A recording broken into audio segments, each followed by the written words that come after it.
I wanted to speak to what you had said earlier, just around Mother Nature and Gaia being a mother. And Robin Wall Kimmerer, who wrote Braiding Sweetgrass and Gathering Moss, incredible elder, talks a lot about not using the disembodied it for nature for that same reason, to personify. It's an animistic belief of the world. In my book, I'm really intentional about actually not even using the frame Mother Nature, because that has a gender component to it. And so I'm really curious about the word they for nature, to celebrate the multiplicitousness of the natural world, the ecosystem of nature, and kind of embrace the queerness of the earth as well. Welcome to Everlutionary, a podcast about how we can heal and transform with the world. Every episode of my show, we explore conversations around philosophy, science, mysticism, social justice, how we can be change catalysts and activators and mobilize each other to create a world free of violence. I'm your host, Hawah Kasat. Peace, peace, peace. Welcome, Lindsay Branham, to Everlutionary. So happy, so excited, so glad you said yes. Thanks for joining. How are you feeling today? I'm feeling good. So happy to be with you. And excited to explore together. Yeah, me too. Very excited to explore together. And for listeners that are tuning in, just so you know, Lindsay and I had met in person about 9 months ago or so. September. Mm-hmm. Yeah, so September, October last year in 2024. And we were at this event together, this kind of retreat weekend. We have a lot of similar work that's overlapping. We're faculty members at similar places such as Esalen Institute and Kripalu. And we share mutual friends too, which we discovered later. So this became really fun to loop around and have you on the podcast. It's an excuse for me to get to connect with you. Well, I love it. I love it. Good things happen when weaving occurs, right? We like to weave, and you like to weave. You've been weaving for a long time. And before we get into all the cool work you're doing, tell us what's most alive for you right now? What's alive? What's palpable? What are you feeling in your work, in your life?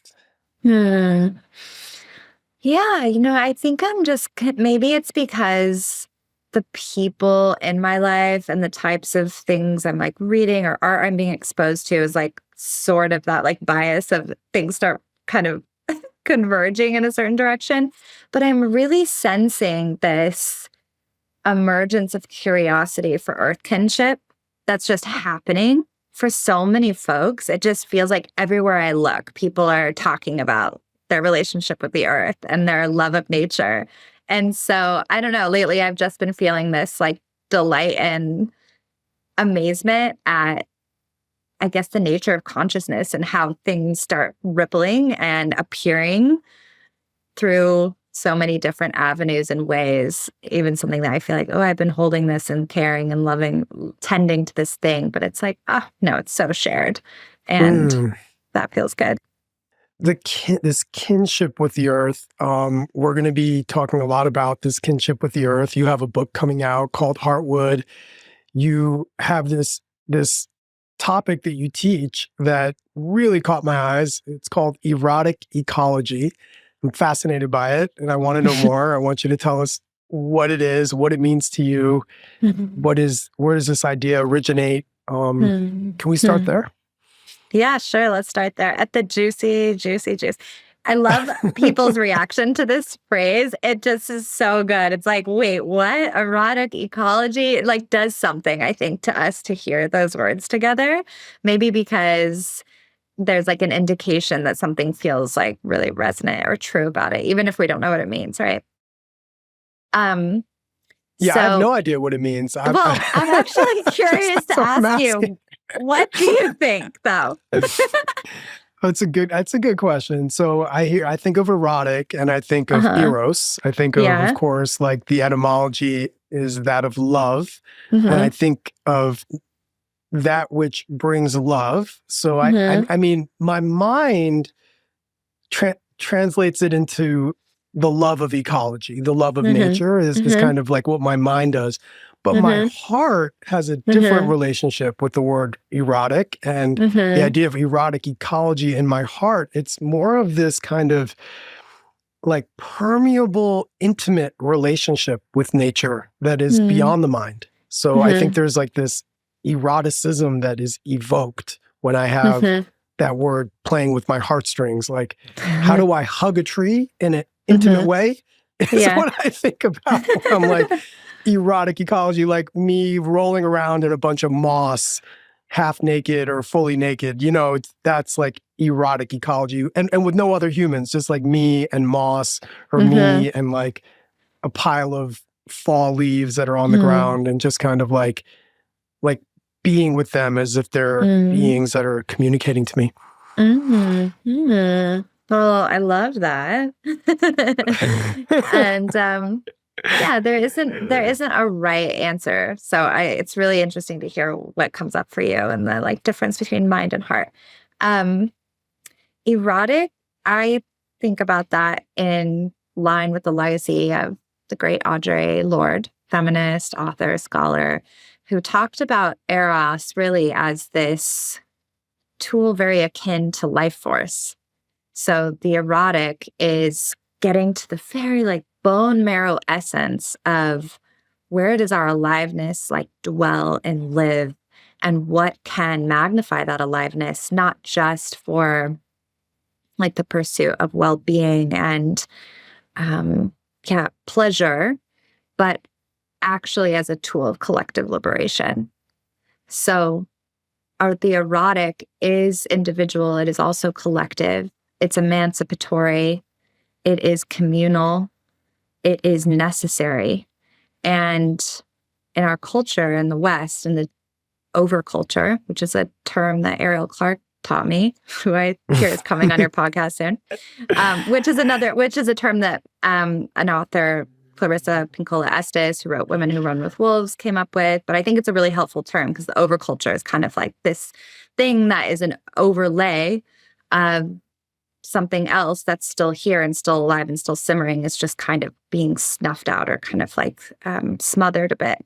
But the overculture would teach us that we should buy things to be happy. We should achieve our individual success to find our aliveness, right? But there's actually, conversely, a real disconnect of what our sensing bodies are communicating all the time. So maybe it's not that we feel too much, but we're feeling too little. And when we're cut off from our aliveness, that's when we can become quite kind of blind followers of a culture that is doing very little for collective liberation, collective emancipation, enough for all, which from an ecological perspective is the design of life. The code of life is that everything thrives, right? That's the evolutionary principle at play, moving us ever closer to enoughness.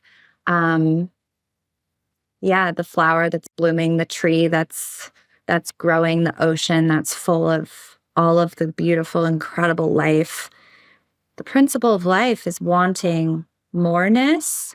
And when an overculture is like constricting that so that only a few have and so little don't, I think erotic ecology to me becomes like a portal and a pathway um, for something very kind of like radical and Mhm.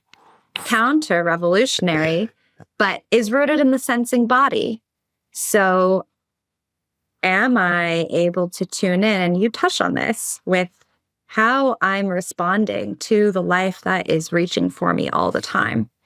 So the moss, the trees, the sun, can I let that in penetrate my body? Really? I mean, and that's what's happening with trees at every moment of every day. We are exhaling carbon dioxide. Trees bring that into their leaves, transform it into oxygen, and then breathe it back to us. And we breathe that in. Mm. We are being, at every moment of the day, interpenetrated by life, interpenetrated by our ecological world.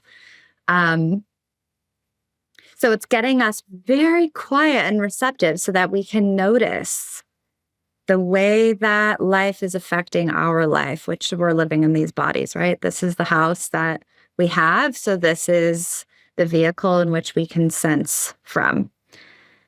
Let me pause there. No, it's beautiful. I don't even think you need to pause because I'm deeply moving into this idea of relationship right now, because as I think of erotic, I'm also thinking of relationship. We're not in relationship alone. And then I had this other image of a bee at a flower and kind of the way bees cross-pollinate. And there's an eroticism to that too, when the bee is almost like making love to a flower in its own way. And the pollination, the cross-pollination of life, the forging of tender relationships, symbiotic relationships is also what's coming to me. Do you have, like, as you try to explain what this means, to you, it definitely elicits intrigue for sure. How do you take this concept and make it tangible for people? What is the tangible way that erotic ecology can turn from intrigue into perhaps action and work and effort? Yeah. Well, the action of this would be getting very close to nature, getting very bodily contact close to our living world. The other part of erotic ecology we didn't talk about yet is attraction and desire, right? So how am I aware, awake to, able to be sensing the earth longing for me, for my body, for my being? And we've all had this experience. You're on a walk and you feel something kind of pull you, right? Something like in the body is like pulling you to stand at the foot of that tree. Something is pulling you to notice that flower, to come closer. Something is pulling us to the edge of that cliff. Big Sur, let's just talk about, the stunning land of Esalen. And taking in something in front of you. Like, I like to think of the Earth's intelligence as like actually a seduction spell. So we're in this like intimate seduction, erotic courtship. And we get to be in response to that. But we can't respond to the Earth pull if we're cut off from our ability to sense attraction and desire. So it's a lot of permission. So the practicality here is like a lot of permission to get in touch with our own pleasure, with our own sensing body. So my PhD research looked at something called interoception, which is our eighth sense, like our secret sense. And it's the subtlety of how closely we're able to notice like our guts, our internal organs, our heartbeat, our respiratory system. So it's not, when in like the world of like somatics or somatic counseling, and people are like, where do you feel that in your body? I always used to like hate that question. So I'm like, I don't know. This isn't that. This isn't like, what is the location of your feelings? This is going a layer deeper, just to the language of sensation, which actually is the same language that the earth is speaking. So we speak the language of the earth, and it's the language of the senses. Why is it the language of the senses? Because that's how we notice they're communicating to us. And it comes back to that, like, oh my gosh, that like wave of like, buzzy feeling that enters my heart when I'm in front of a forest. Like that's the language of the trees speaking to me through my body, saying like, come, I want you. I want to be close with you. I want to know you. So the practicality of this is like tools and practices to get into our bodies, to develop our interoception, and then tools and practices to develop that intimacy with nature, and see what happens, see what love affair is possible. We do like writing exercises around like, tell me a love story about you and the earth, like what is a tryst you've had with nature? And most people have a story to tell, actually. And it kind of creates that same like giddy like delight of like, oh, wow, yeah, this time when, this plant, this flower was like so overwhelming me with beauty. And I Right. felt at the mercy of this being and their magnificence. It's like, yeah. Wow. I love how you called in seduction and attraction and the Mm-hmm. relationship in my mind to how many times I've been drawn to a sunset Mm-hmm. and just walking to the edge Mm-hmm. of the coast and everything falls away. Mm-hmm. And part of enrapture is Mm-hmm. being completely absorbed, right? Yeah. And Yeah. eroticism is, I think there's an absorption.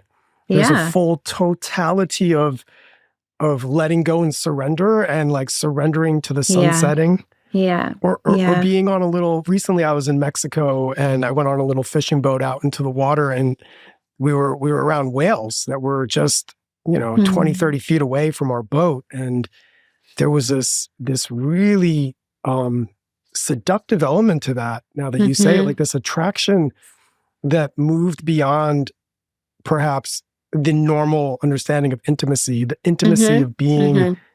so close to these massive, beautiful, beautiful creatures, and the love it generates too. This sense of awe, but this sense of humility as well. And it elicited care as well. It created a sense of like deep caring, because I think through love, we, through the erotic, we can find ways to move into deeper care towards the beings in our lives. So those are the things that are coming up for me as you're talking and bringing these words to light that I have never really quite associated with nature before Mm-hmm. in the way you are. Yeah. Well, I love that. And I love that you brought in this idea of mystery too. And like the awe and reverence, right? When you're talking about the whale, it's like, oh my gosh, this sacred divine being. And then this sense of reverence comes in and mystery, which any of us that have had like a very beautiful lovemaking moment with a human being, that same quality can rise. It's just like you're standing at the threshold of absolute mystery, and we get to contact the divinity in another being. And the same with like the creature that you're explaining. So it to me feels like it's like bringing us so close to the essence of what it is to have a human experience, and that it's possible with nature just feels really liberating and exciting. And the more we are in love, the more we love, the more we'll protect what we love. Mm. So the like sustainability angle here is like, if we love the earth, we would care what happens to it, because this is our lover. This is our Right. lover. I will not let my lover be degraded, discarded, extracted, exploited. I will stand at their feet and protect them because I am in love with them. Mm. And that is what we're being called and beckoned toward. That's what I believe the Earth's intelligence is kind of at play here, and their like beautiful, confounding mystery that they're letting us participate in, quite frankly. Like, it's a miracle we get to experience them. Yeah. Yeah. Wow. I mean, that's profound, and it turns the earth. And if you go back, if you're listening and you go back to the episode on Pachamama and Gaia, we speak a lot about the earth as a living organism, and how indigenous traditions and native cultures around the world have always had this permeable, intimate relationship with earth as a mother. And that the intimacy of knowing that it's not an it's a being that we are in relationship with. So I encourage people to go back and check out that episode if you're intrigued by what we're talking about. Lindsay, you offer a course called Erotic Ecology, and you started touching on this, but like, how exactly do you guide people into a process of moving into this deeper intimacy with nature? What would I experience if I was in that that retreat with you, for example, that's coming up? Yeah, so it'd be a lot of consensual nudity. Just kidding. um, You could, yeah, you, but it I would kind have of believed is. you. I mean, I don't know. Yeah. I mean, it is like allowing ourselves to be naked with nature. Mhm. And you can interpret that in different ways. I design practices, again, to like help us be much more deeply embodied. So it really starts with, am I awake, aware, in touch, receptive with my embodied experience of being here? So that would probably be very similar tools to what you utilize as a mindfulness meditation teacher. It's the same type of open, awake awareness, but through that lens of the body and the sensory language. So I really try to help people get away from the thinking conceptual frameworks that we use to navigate the world and stay at this elemental, almost like pre-verbal like place. So it's a lot of permission to play in like a place of that's familiar to our child selves. Mhm. And explore from there. So then there's some structure and frameworks around building that relationship with nature from a place of playful exploration and intimacy, which develops over time. So, like any relationship, we don't get to expect someone to undress in front of us, maybe on the first date. I mean, maybe, but like there's usually like a process of getting to know one another and feel that desire to expose more of ourselves, to invite another being more deeply into our embodied reality, to share that Mhm. space. So, how can we take that same type of attunement to intimacies into our relationship with nature? So, I don't know if this all sounds still so vague, but embodied practice, guided meditations, writing practices, yeah, movement, dance, silence, and prompts, relationship prompts, and then group sharing. So it's really special to hear about other people's relationships with Earth and how those are developing, and then to share them and then feel that almost like fuzzy excitement of when you hear somebody's met a really cute crush and like all this energy comes into their life. It's like we get to Ooh. feel that from hearing each other I talk love about this. I love that. I've got a crush on this tree outside of my house. I mean, this has been an ongoing crush for like 9 months. Every day I walk outside and I literally go out and I touch a few of the leaves on this tree, and it's Yeah. like I got a crush on this tree for sure. It's like a baby Yeah. redwood. It's not like Yeah. a full grown redwood. It's probably about 5 or 7 years old, but it's like Mhm. it's a really nice one. So Mhm. yeah, I definitely I'm using this language now. I'm going to start using this language. I'm going to start having crushes on rocks. I'm going to start having Great. crushes on like various flowers. This is great. You've expanded my entire vocabulary already. Um, there's another word you use a lot that I'm not sure if we're all familiar with, eco-doula. And I'm wondering if you can explain eco-doula, what that means to you. And for those that might not even know what a doula is, maybe we could even start there. Yeah, yeah. And I guess this is definitely connected, but I wanted to speak to what you had said earlier just around Mother Nature and Gaia being a mother, and how in indigenous communities, and obviously indigenous peoples is not a monolith, but there can be this sense of real kinship family with nature. And Robin Wall Kimmerer, who wrote Braiding Sweetgrass and Gathering Moss, incredible elder, talks a lot about not using the disembodied it for nature for that same reason, to personify. It's an animistic belief of the world where everything has spirit, everything. So with that being said, I actually am in my book, I'm really intentional about actually not even using the frame Mother Nature, because that has a gender component to it. And so I'm really curious about the word they for nature, to like celebrate the multiplicitousness of the natural world, the ecosystem of nature, and kind of embrace like the queerness of the earth as well. So putting Mm. that out there as like a umbrella. So Eco-doula.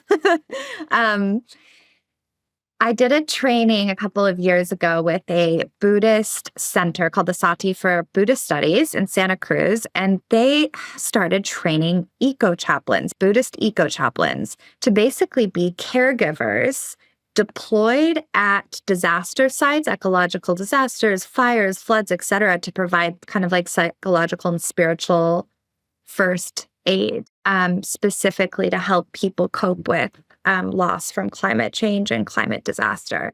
Eco chaplain, I was very like, I love that. But then I was kind of curious what else that could become.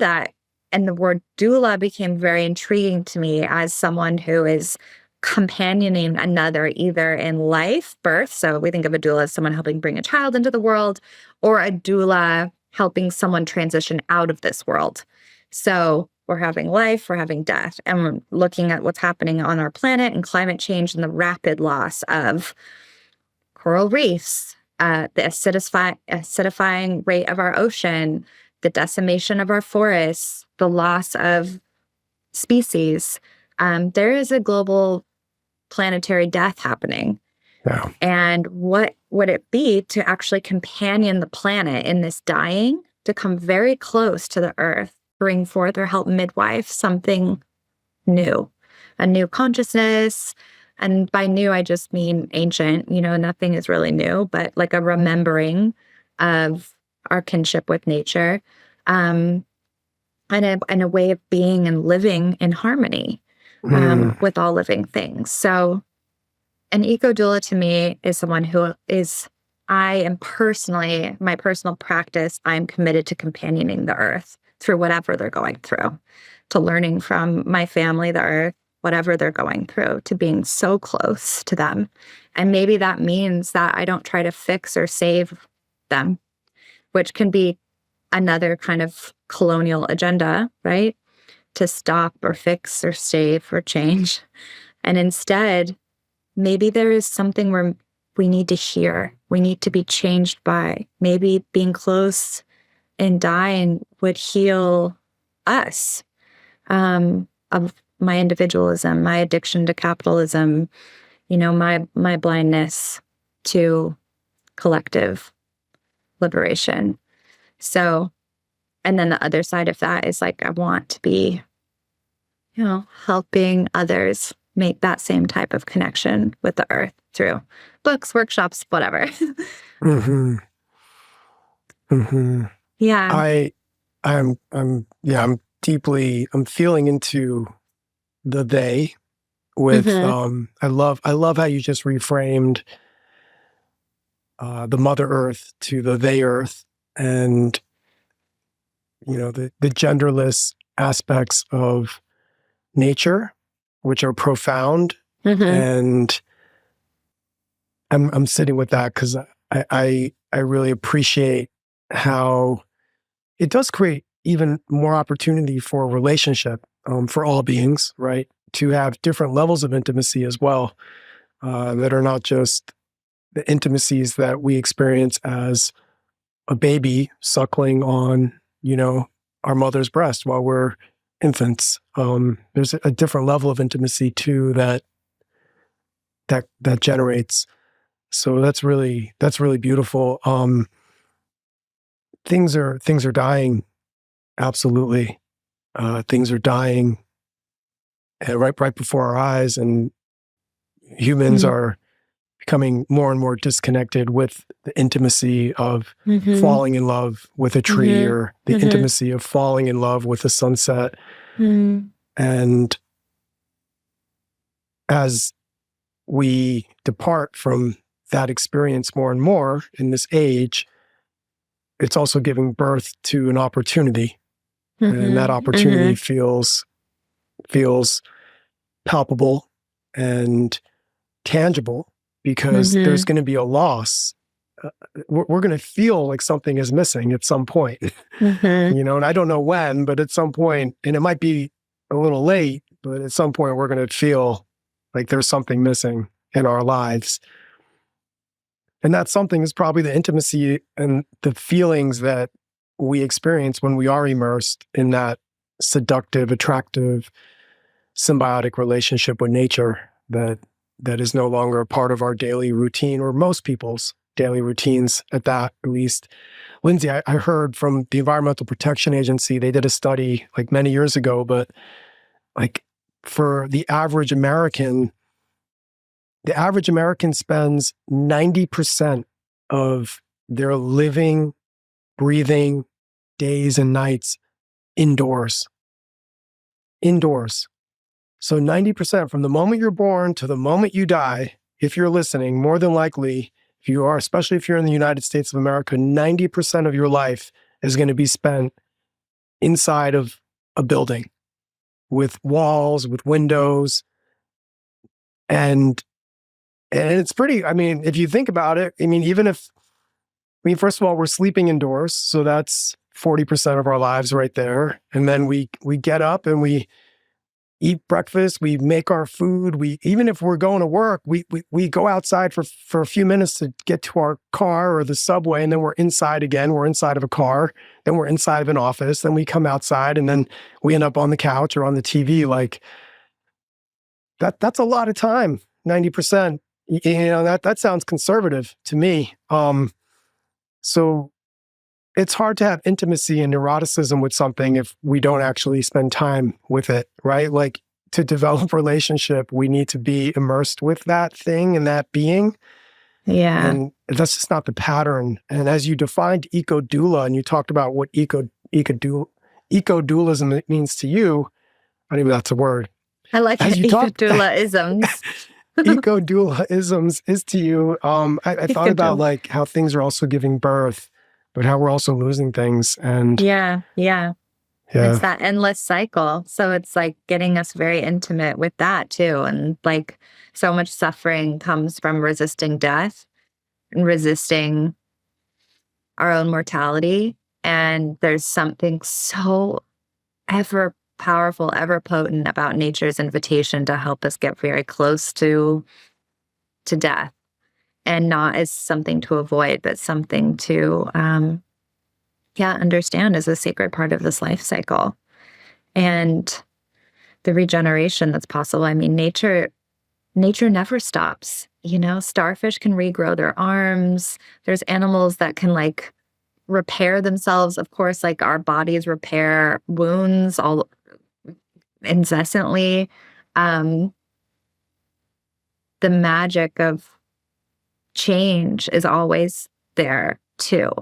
So there's something though that we really need to sense and learn and like reconnect with. And I can't believe 90% of people's time is spent indoors and all probably on a screen as well. Right. Yeah. And so then we forget to what we belong. And this earth is our home. We're made up of the same chemicals and minerals that are from stars, dying suns that exploded and, came here, where the majority of our body is water. Like we are earth. We are not separate from the earth. We are literally earth, and the earth is our home. And I agree. I think that there's something that is aching within people, but we don't know what it is. And I think part of that, deep part of that, is forgetting our belonging and our birthright of connection and intimacy and kinship with the earth. I mean, I came to any of this really because I got very sick 6 years ago, and I had a chronic autoimmune illness that developed and a number of other symptoms. But because of that, I was led into relationship with nature kind of out of desperation. And I don't think this would have catalyzed for me otherwise. One of my teachers, Richard Rohr, says, transformation either comes from great love or great suffering. And I think that's really true. But in my case, it was, I guess, great suffering that then led me into finding the greatest love of my life, which has always been in all of us and is available always. So I think of like the loneliness epidemic, the mental health crisis, the rising suicide rates, the increasing rates of chronic illness and heart disease and all the things that are happening here. A root cause in part is us forgetting who we really are and Yeah. what we are and what we're connected to, and then who we are responsible for. Hmm. So you had an event in your life that was a catalyst to your doula work and your erotic ecology work. And could you speak more about how you got drawn into this work and what you were doing before this work? Yeah. So before this, and I still do, but I have been a humanitarian filmmaker for 15, 20 years and working on some amazing film projects with communities in conflict, mostly in Central Africa, some India, elsewhere, but co-creating films that were then deployed for social transformation on the ground. So to help children who had been formerly abducted by armed groups to return safely to their communities, to recover from the mental health challenges that developed because of the circumstances that they lived through, to assist young girls in southern India to heal from the impacts of modern slavery, working as bonded laborers in the spinning mills and the cotton industry.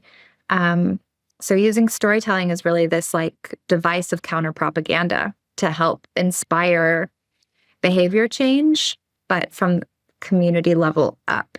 So, and then these films are also shown in film festivals, et cetera. But I call it mobile cinema because in some cases, literally we would like be taking generators and blow up screens on the back of motorcycles deep into remote communities in northeastern DRC and showing movies to communities who had never seen a film, maybe ever, or not in their local language. This is an area that's affected by Joseph Kony's Lord's Resistance Army, the longest running war in Africa, where even still today it's active. So I fell in love very early with like what happens when people see the truth and the type of generosity and kindness and magical portals that open for change there's just never underestimate what's possible. Life is always like wanting more of itself. So, but that work also had an impact on me, being in those circumstances. And then I don't know really why, but I got very sick. And then COVID happened kind of around the same time. So we were all in lockdown. And I just, in lieu of having anything else to do, started spending a lot of time outside. I was in New Mexico at the time. I had left New York City at the start of lockdown on a intuition, went to New Mexico where I'd spent time over the years just deeply connected to that land. And same spiritual teacher, Richard Rohr, had always taught that the earth is the first sacred text. And I really was kind of curious about that. What is it to read the earth like a sacred text? So I would say that was sort of the start. And over time, my 30-minute walk would start extending to multiple hours. And then things started happening out there. I started hearing the earth. I started feeling drawn in. I started feeling deeply comforted, even in my suffering, from the animacy of the living world. Totally surprised. I had no idea that was possible. And so that became the beginning. Wow. You're making me think about, are you familiar with Richard Louv and his work on nature deficit disorder? I have heard of that term. The nature deficit disorder. Yeah. He wrote a book about this as well, and just how describing all of the negative consequences, the mental health impacts, the negative mental health impacts that spending less time outdoors in nature is having on children, and how less exposure to nature is causing a wide range of behavioral health issues and attention difficulties and physical health problems. So yeah, it's called nature deficit disorder. It's not like a medically recognized condition, but it's definitely it. There's an opportunity here to prescribe time in nature. And in fact, in DC, when I was working in Washington, DC, I was partnering with a mental health physician who was prescribing nature and writing prescriptions for time in nature to children and adults to help them with some of the big systemic health issues that they were encountering. So you just really kind of reignited that for me. Yeah, it's so true. And some of my PhD research looked at, I mean, there's quite a bit of literature out there about the predictive power of time in nature to all kinds of health outcomes and mental health outcomes. Like the science is so clearly there.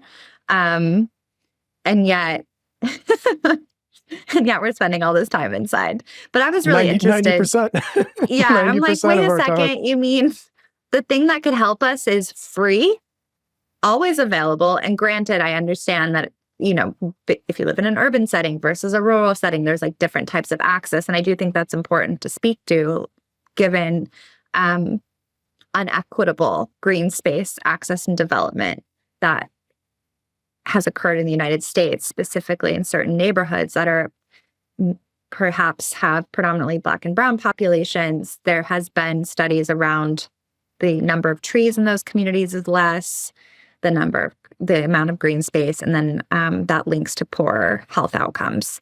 So that's been a racist tool to keep certain populations unhealthy and less able to thrive. So that's important to say too. And perhaps there's something called phobia of nature, and there might be reasons why some populations might not feel safe being outside. So based on, what your embodied experience is of feeling kind of like held and okay in the natural world, that might influence your willingness to be outside. But all that being said, I'm part of a group at UCLA called the Ecological Medicine Group, and we're working on this same thing that you just outlined. Like, how do we get nature RX basically, and help train physicians to understand nature as medicine? And I think that's one way. We need every way of helping people connect to nature. And my concern with this framing is it's so anthropocentric. It's all still about humans. It's well, yeah, this is good for humans. This helps us feel better. I'm yeah, but what about nature? Are we going to take care of our, home and our family here? So we already extract and pillage the earth for our benefit. Right.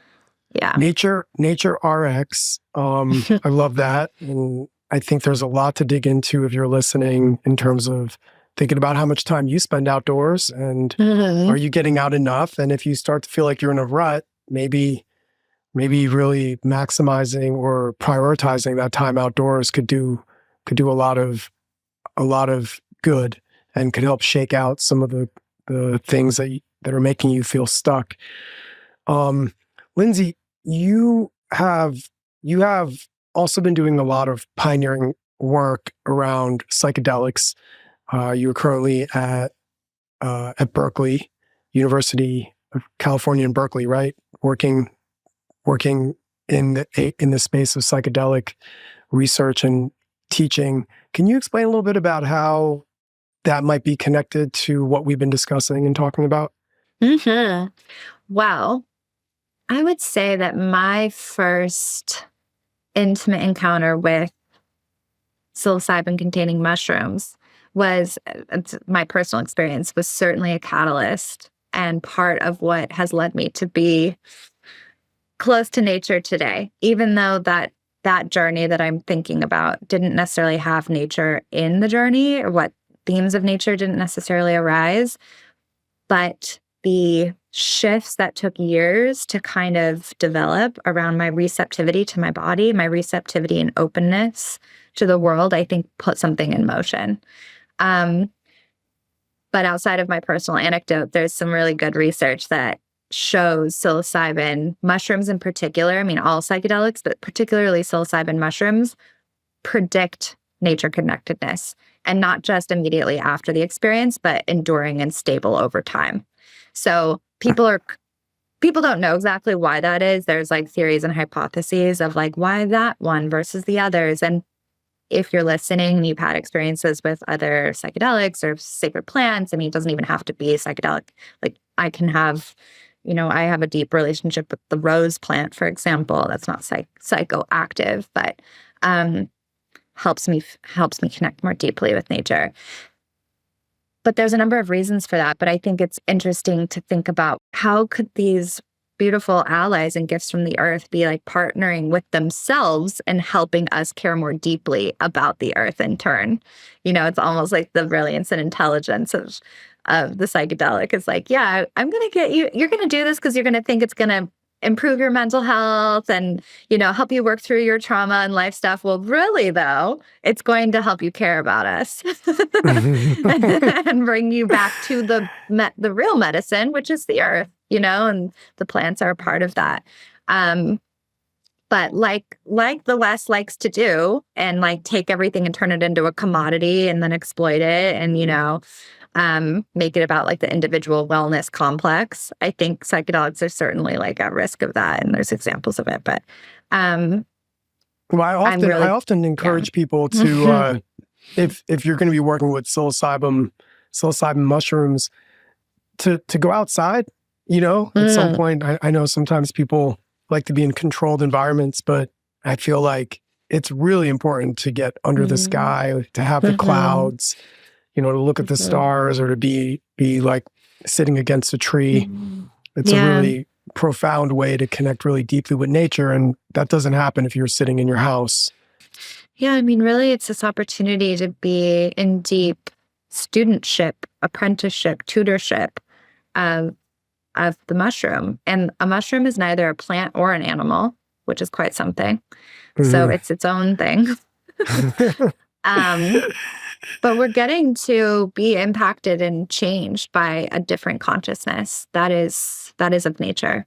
So, and, whether you're atheist, spiritual, Buddhist, whatever one might be, often there are experiences of reverence and awe and mystery and transcendence of time and, mystical type qualities that occur in these states. So you got college students out there in classes eating mushrooms? Is that what's happening? My gosh, no. Okay, big caveat, no. Because you're teaching psychedelic something at Berkeley. What's going on? I'm at the Berkeley Center for the Science of Psychedelics, and we run a 9-month program to train people to become psychedelic facilitators. But they're licensed doctors, therapists, chaplains. They're adults. They're not college students. And we don't give people psychedelics because that's illegal. So we're teaching them how to facilitate psychedelic assisted therapy, but through various streams. So we look at this from an ancestral lens, psychotherapeutic, scientific, clinical. There's many ways to approach working with psychedelics. There's not just one. Okay, I love the bridge. I feel like we just made a bridge to a song. First, we started with Erotic Ecology and, just the seduction, the attraction, the intimacy. And now talking about how, the intimacy of eating, what is nature, right? And how that actually heightens the eroticism. So like, the psychedelics have gotten a bad rap, but, whether we're talking about cactus, whether we're talking about, cannabis, just all the plant medicines are part of evoking that really deep, intimate connection with nature. And that's like the bridge to the song to me. The psychedelic work is a part of, it's like the foreplay almost, of dancing with nature. I love that. Yeah. And not that we're encouraging people to do illegal substances, but no, never in any way.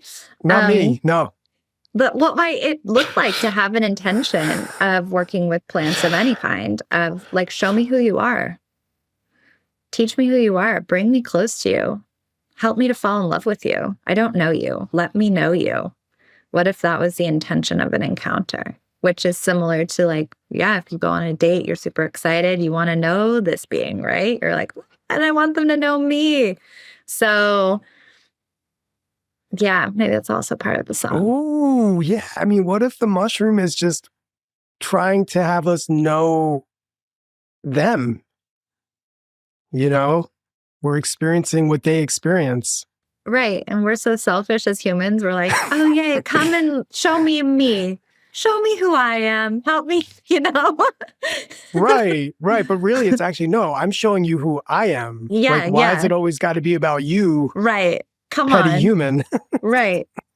Yeah. Which we haven't said this word yet in this episode, which I'm surprised, but the word reciprocity is so foundational, right, to kinship with nature and working with psychedelics ethically, mindfully, et cetera. So what is the reciprocity, the mutualism, the give and take, the flow back, you know, like what am I giving as well as receiving? How can we be so attuned to that? Not because we're trying to strike a perfect balance, because perfect balance is impossible, but there is a symbiotic nature to this structure called life, and we got to get in that range. So, yeah. Yeah, we got to get in the range, and we're not in the range right now. No, but we got to get. We got to get. We got to get there. Like the pH we're not is even off. close. Yeah, y'all. We got to correct the pH over here.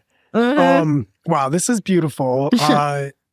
So you have a book that you're working on right now. Yes, I'm so excited about this. You have a book too. that's coming out. It's called Heartwood. Heartwood. And the subtitle is The Wisdom and Healing Kinship of Trees. And you're writing it right now, correct? Does it come out next year in 2026? It comes out 2026 March with Hachette, which I'm so excited about. That's a big publishing house. That's a big name. I'm so thrilled. It's a major publisher. Yeah. Congratulations. Thank you. It's literally a life dream, truly. And I feel the wisdom and like generosity of the forest has made this happen. I swear to God. I turned in my manuscript last week, actually. So now it goes to like my editor reviews it, copy edit, but it's written. It's on paper. And I feel what I'll say about it is it is written with the trees. They are my co-authors. It's their wisdom. I am their student, and it's a lot of stories from the land, stories from my love affair with a particular valley in Colorado that kind of lured me, seduced me home, and it follows my chronic health journey, how nature helped me heal, and then links that into broader questions and conversations about climate change and where we're going as a community and as a planet. And ends with this invocation to be a death doula for a dying world. Say that again. And it ends with what? The invocation to be a death doula for a dying world, or an eco-doula. Yeah. As we've been talking about, as a invocation for what's possible. But yeah, a lot of poetry, lyricism, explorations. Wow. So I want to talk all about your book and the journey that you've had in writing it. And I feel like we should do that when the book comes out. Well, yeah, because this will be like a perfect segue. We won't even talk too much about your book right now, because we'll do another episode that's all about Heartwood and the message here on Heartwood, the wisdom and healing kinship of trees. I've deeply enjoyed this conversation. I've had so much fun getting to connect with you.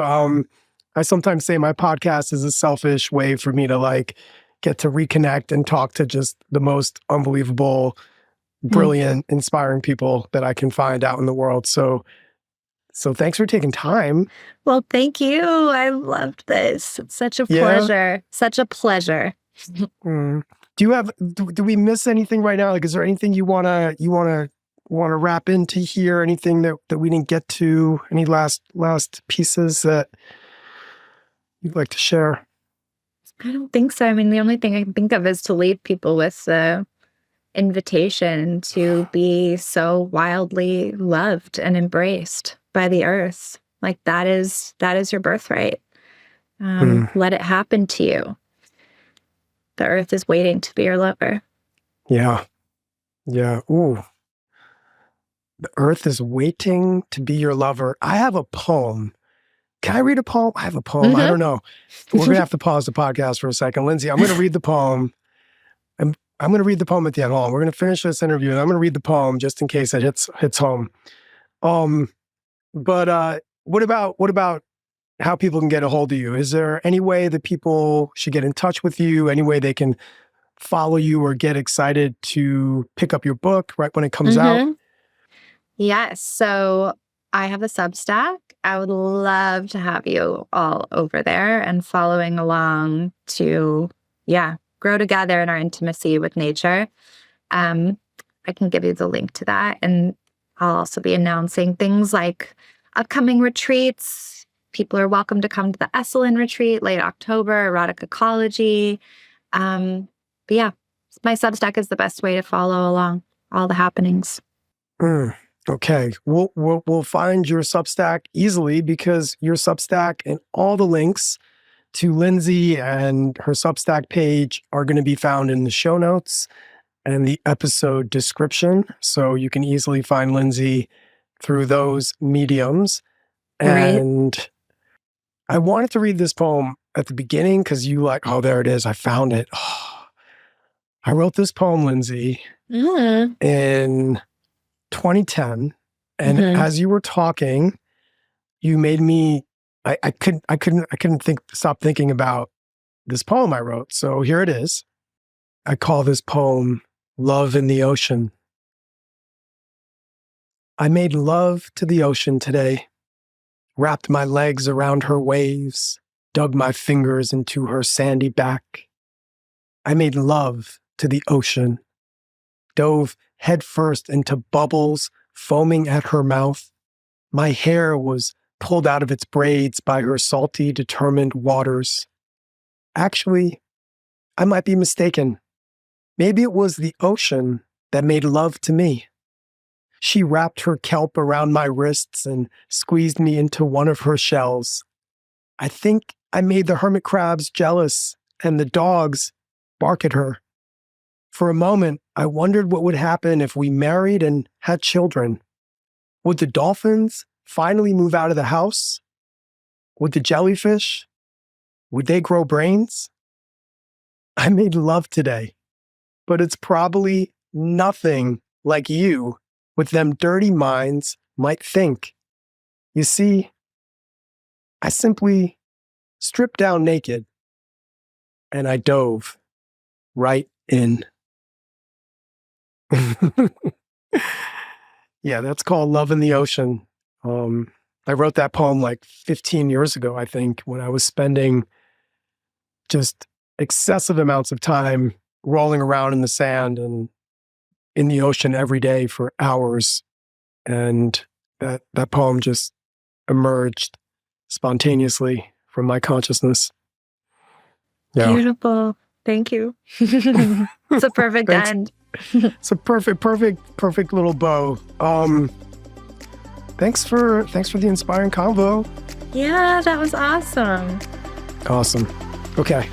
Have a beautiful day. Lots of love. Thanks for your time. Everlutionary, transforming and healing the world, is brought to you by me, Hawah Kasat. If you would like to find out more about my story, head to hawahkasat.com and visit social media, where I'm active on Instagram, Substack, LinkedIn, TikTok, and Facebook. Be sure to share this podcast with a friend, and to make sure you don't miss any future episodes, hit that subscribe button on Apple Podcasts, Spotify, YouTube, or anywhere else podcasts are found. Thank you for listening. Stay in touch. Peace.